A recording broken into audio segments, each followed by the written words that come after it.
नमस्ते बच्चों, जैसा कि आप बोर्ड पर देख रहे हो, आज हमारा टॉपिक है अपवर्त और दूसरा है अपवर्तक। ये दोनों एक दूसरे से बहुत मिले हुए हैं। अपवर्त जो होते हैं उन्हें हम दूसरे नाम में गुणज कहते हैं और अपवर्तक को हम दूसरे नाम में विभाजक कहते हैं। इंग्लिश की अगर हम बात करें तो अपवर्त को हम मल्टीपल्स कहते हैं और अपवर्तक को फैक्टर्स या गुणनखंड भी कहते हैं। अब हम एक एक करके इसको डिस्क्राइब करेंगे। अपवर्त हमारे क्या होते हैं?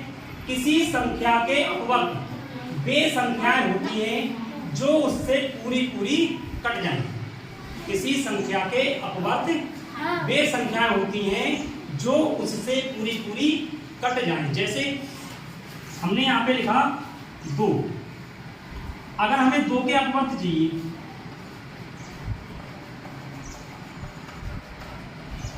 दो के अपवर्त, तो क्या लिखा है? जो उससे मतलब किससे? 2 से पूरी कट जाए। 2 से पूरी क्या करेंगे? सबसे पहले क्या आएगा?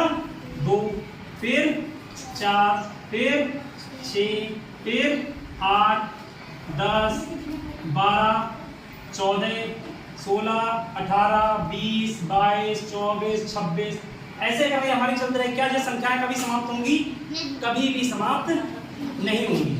तो जो हमें संख्याएं मिली हैं 2, 4, 6, 8, 10, 12, ये हमारे क्या हैं? 2 के अपवर्त हैं। क्या है जी? 2 के अपवर्त। अब आप अगर बात करें यहाँ पे कि 2 के अपवर्त जो होते हैं कि किसी संख्या का सबसे छोटा अपवर्त क्या होता है? तो किसी भी संख्या का सबसे छोटा अपवर्त वही संख्या होती है। जैसे यहाँ पे 2 के अपवर्त हमने लिखे, तो 2 का सबसे छोटा अपवर्त क्या है? 2। और सबसे बड़े अपवर्त की बात करें तो सबसे बड़ा अपवर्त पता चल रहा है कहाँ पे? नहीं, मतलब सबसे बड़ा अपवर्त हमें जानकारी नहीं। हम कह सकते हैं कि सबसे बड़ा अपवर्त अनंत होता है। क्या होता है? अनंत होता है। दूसरी चीज हम कह सकते हैं कि किसी भी संख्या के अपवर्त या तो उस संख्या के बराबर होंगे, क्या होंगे? बराबर, या उससे कैसे होंगे? बड़े। किसी भी संख्या के अपवर्त या तो उस संख्या के बराबर या उससे बड़े होते हैं, उससे छोटे नहीं होंगे। क्या यहाँ पे कोई संख्या 2 से छोटी लिखी हुई है? नहीं। तो ये हमारे क्या होते हैं? अपवर्त। अब हम कौन से डिस्कस करेंगे? अपवर्तक। अपवर्तक क्या होते हैं? किसी संख्या के अपवर्तक वे संख्याएं होती हैं जिनसे वह संख्या पूरी कट जाए। इसमें क्या था? उस संख्या से नहीं पूरे कट रहे थे।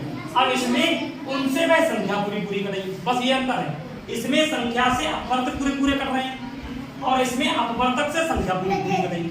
समझ में आएगी बात? जैसे हमने एक संख्या ली यहाँ पे, मान लीजिए हमने ली 12 ले ली। क्या ले ली?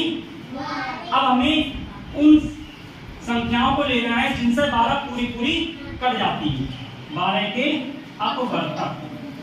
तो आप लोग हमें बताएंगे कि 12 काय से कटता है। सबसे पहले 12 किससे कटेगा?